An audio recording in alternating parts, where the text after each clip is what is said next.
Hello, আসসালামু আলাইকুম। Welcome to my mini kitchen রান্না। তো প্রথমে আমি চালগুলা ঝেড়ে নিয়েছি, ঢেঁকিতে পাড়িয়ে নেব। আজকে আমি রান্না করব হচ্ছে পিঠা। আজকে যেহেতু শুক্রবার, আর শুক্রবার মানেই ভালো আয়োজন। সেজন্য আমি আমার ভাতিজাকে দিয়ে সুন্দর করে পাড়িয়ে নিলাম। তারপর হচ্ছে এটাকে আমি চেলে নেব। চেলে তারপর হচ্ছে চিতই পিঠা রান্না করব, গরুর মাংস রান্না করব। তো সুন্দর করে ঝাড়ু দিয়ে আমি ঝেড়ে নিতেছি এবং সেই সাথে হচ্ছে আমি গুঁড়ি চাল নিয়ে দিয়ে চেলে নিলাম। এই তো আমার গুঁড়ি কোটা হয়ে গেছে। মিনি কিচেনের জন্য এতটুকুই যথেষ্ট। তো সুন্দর করে আজকে আমি নতুন পাতিলায় রান্না করব, সেটা হচ্ছে চিতই পিঠার সাজ আর হচ্ছে মাটির পাতিলায় রান্না করব। তবে শেষ পর্যন্ত গিয়ে আমি মাটির পাতিলায় রান্না করতে পারিনি, কারণ হালকা একটু ফেটে গেছে। আমি একটু ভয়ে ভয়ে ছিলাম রান্না করার সময়, যেহেতু স্পিড ফয়েল দিয়ে রান্না করব তো ফাটার সম্ভাবনাই বেশি, কারণ ওটার তাপ অনেক। আর এইটা রান্না করতে গিয়ে ভাই আমার পাও পুড়েই গেছে। একটা দুর্ঘটনা ঘটছিল আমার সাথে, সেটা হয়তো তোমাদের বলে দিছি এর আগে আরেকটা ভিডিওতে। তো যাই হোক, সুন্দর করে আমি গোলাটা গুলিয়ে নিছি। যেহেতু নতুন সাজ, পিঠা খুব একটা প্রথম বা দ্বিতীয় সাজের পিঠা খুব একটা ভালো হবে না, তারপরও আগে দিয়ে দেখি। আর আরেকটু ভালো হইতো যে কচু পাতা দিয়ে গরম গরম অবস্থায় একটু ডলে নিলে পিঠার সাজটা, তাহলে পিঠাগুলো নাকি ওঠে। আমি কখনো ট্রাই করি না, তবে একদিন ট্রাই করে দেখব।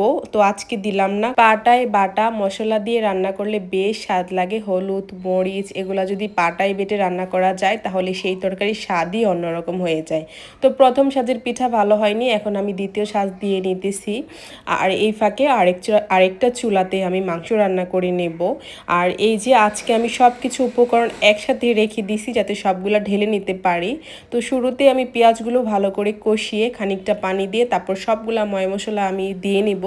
গরম মশলা তেলে ভেজে নিলে এটাতে অনেক গ্রান আসে সুন্দরভাবে। তো যাই হোক, এখন আমি সবগুলা মশলা দিয়ে সুন্দর করে কষিয়ে নেব।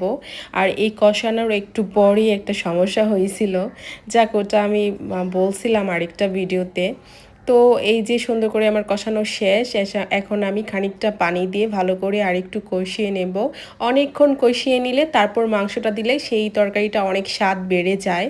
তো এখন ভালো করে তেল দিয়ে মশলা দিয়ে আমি কষিয়ে নিতেছি। আর এবার চলো দেখি আমার চিতই পিঠার কি অবস্থা। জানি না কতটুকু পিঠার সাজ ভালো হয়। শুরুতেই বলছিলাম যে পিঠা খুব একটা ভালো হয়নি। এখন আমি মাংসটা দিয়ে সুন্দর করে আমি কষিয়ে নিতেছি, তারপর দেখবো। আর ভাপ উঠে যায়, এই যে দেখো ভালোই হয়েছে। এটা হচ্ছে দ্বিতীয় সাজের পিঠা। চুলার তাপ একদিক দিয়ে অনেক পুড়ে যায়, আরেক দিক দিয়ে হয়ই না। তারপরও কষ্ট করে কোনো রকম বানিয়ে নিছি, খেতে তো হবেই, গোলাটা তো আর ফালিয়ে দেওয়া যাবে না। আর এই যে আমার দ্বিতীয় সাজের পিঠা। আর হচ্ছে ভিডিওটা এই পর্যন্তই।